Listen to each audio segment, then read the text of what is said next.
Well, we're back with part 2 of the cam install on Nate's truck.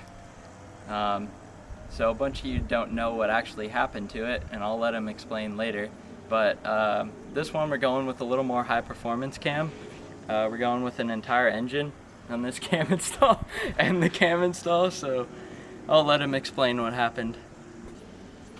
Okay, so the cam we put in made too much power. So essentially what happened was took it out to the desert, ran decent, and then going out to camp off the road, it started knocking.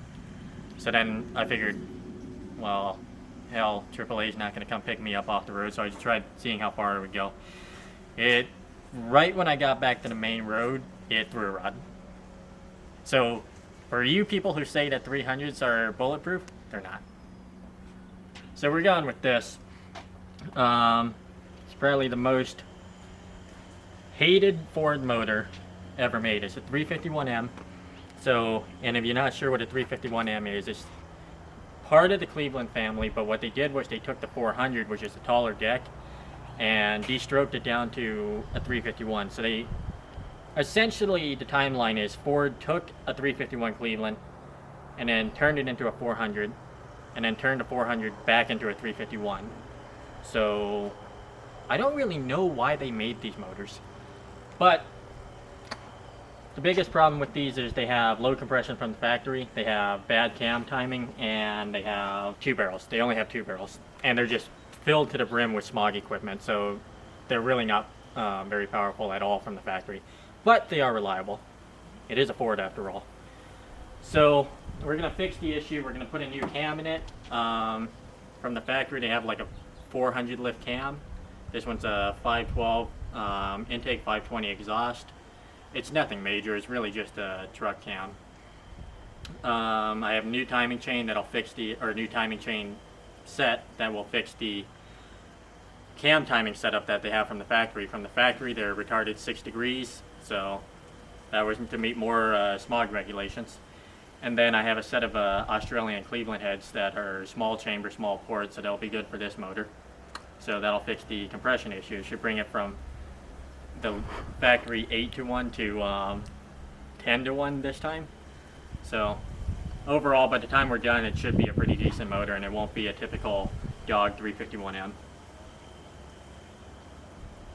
Okay, so last time, if you watched the last video, we forgot to soak the lifters in oil. And the reason why you do it is so that when you go to break it in, the lifters don't collapse. It helps bleed the air out of them. So this time, before we put the motor back together and have to tear it apart again, we're going to soak the lifters and hope for the best.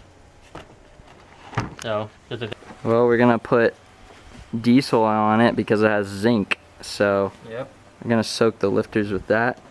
Some 1540.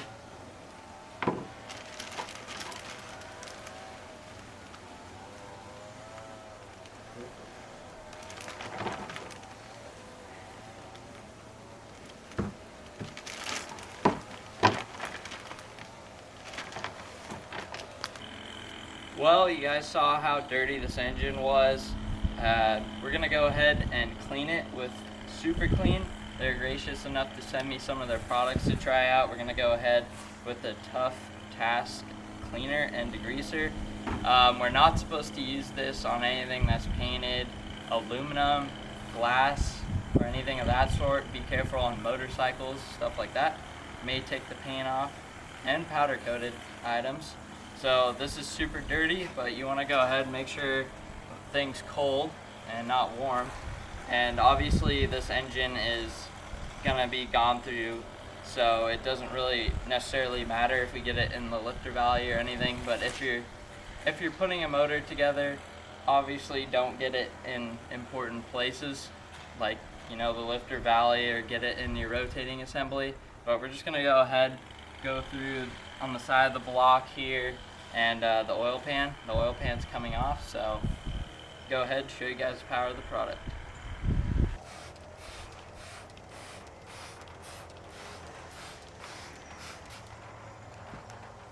Another important thing is make sure the stuff doesn't dry on there. That could really damage it as well. But now we're gonna go ahead and give this a light scrubbing once once the product starts working. On normally super dirty surfaces, you're actually going to want to rinse it off, but for this, because it is an engine and it's open, we're just going to go ahead and scrape everything off so we don't get water inside of it. But normally you would just rinse it off, say it's put together in your car or whatever. You're just going to want to hose it off. So we're going to give it some assistance on this super thick grime, but you can see it's already taking a lot of it off. Like this pan down here is completely filthy. So we haven't touched it yet, so I'm going to go ahead and give it a quick scrub.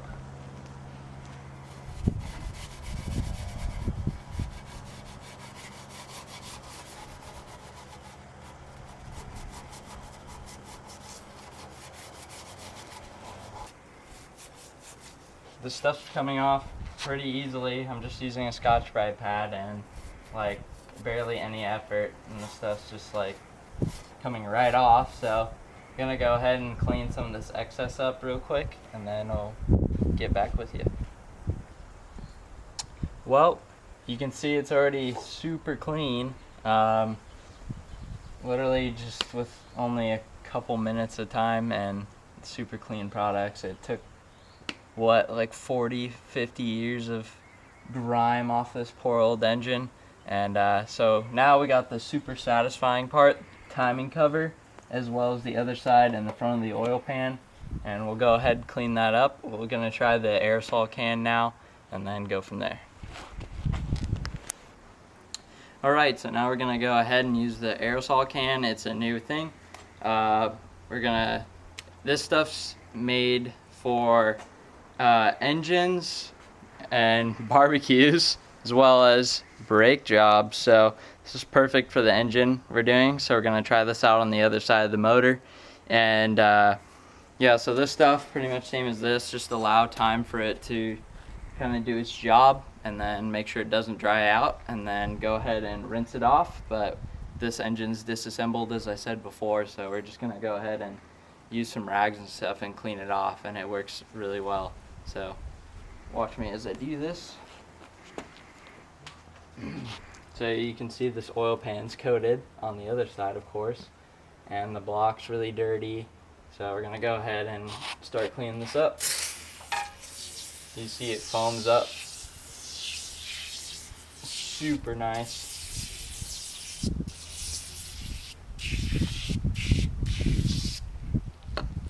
You're gonna make sure you apply as much as needed. And this obviously needed a lot because it was super dirty. So now we're going to allow time for this to go ahead and do its job.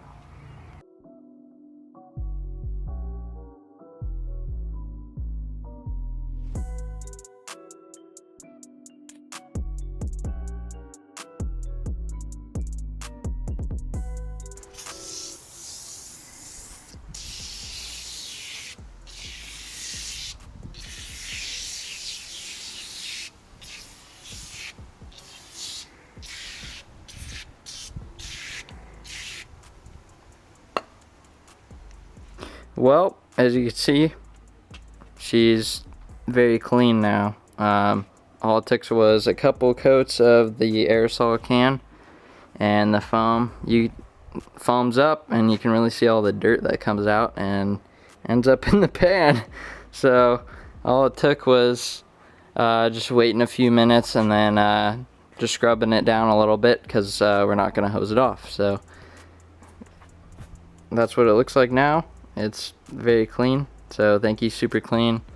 Your products are awesome. As you can see, they made this engine look, what, like 40 years younger, 30 years younger? Yeah, so now it only looks like a 30-year-old engine. Yeah.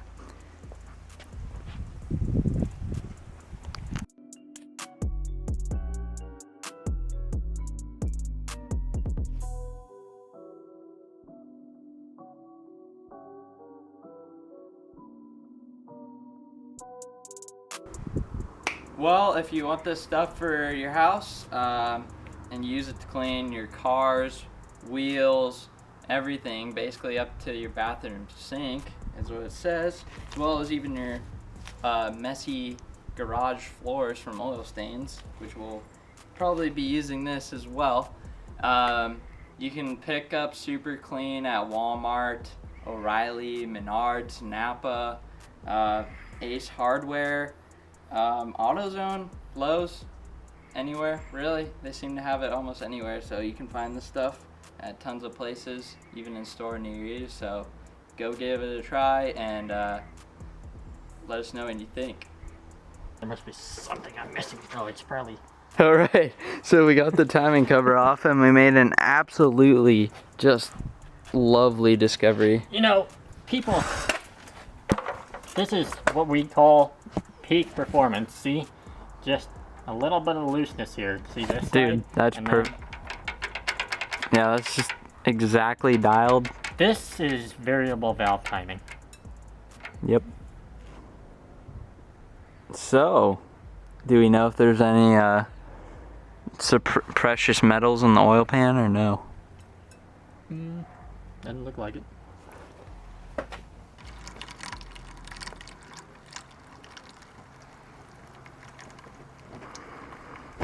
A little water in the oil never hurt anybody.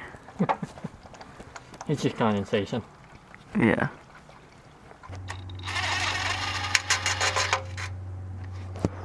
Got that movie quality for the 351M.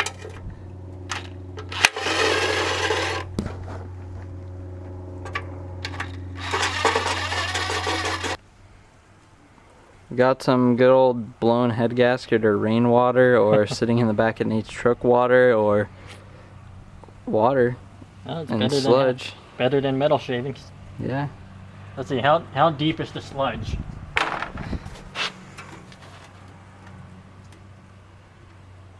It's not too bad, but it's not good. How deep is the sludge? It's not too bad.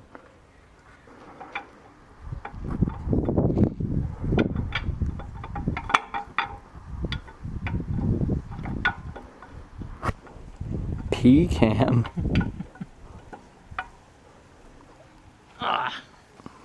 Oh yeah.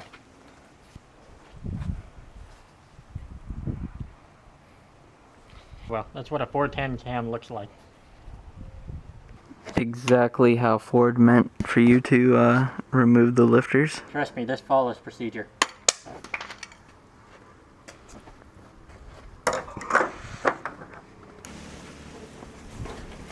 Well guys, I'm gonna call this part 1 for the video. So we'll go ahead in the next video, start installing the cam and other parts on Nate's engine, and end up putting in his yellow truck and see how it runs. But for now, we got some things to deal with in the lifter holes. There's lots of carbon buildup in there, so we need to clean that all off because it felt like they're actually scored. So we're gonna have to go ahead and clean that up. So catch you guys in part 2 of the assembly, and see you guys next time.